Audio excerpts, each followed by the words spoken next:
You ask Tiger to solve. This deals with linear equations with one unknown. The final result is x equals 4. Let's solve it step by step.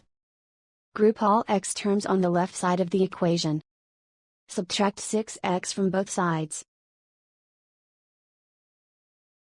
Group like terms. Simplify the arithmetic. Group like terms. Simplify the arithmetic.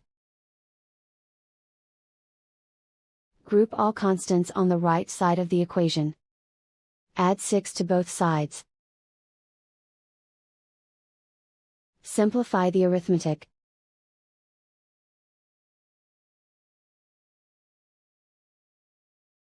Isolate the x. Divide both sides by 7. Simplify the fraction. Find the greatest common factor of the numerator and denominator. Factor out and cancel the greatest common factor.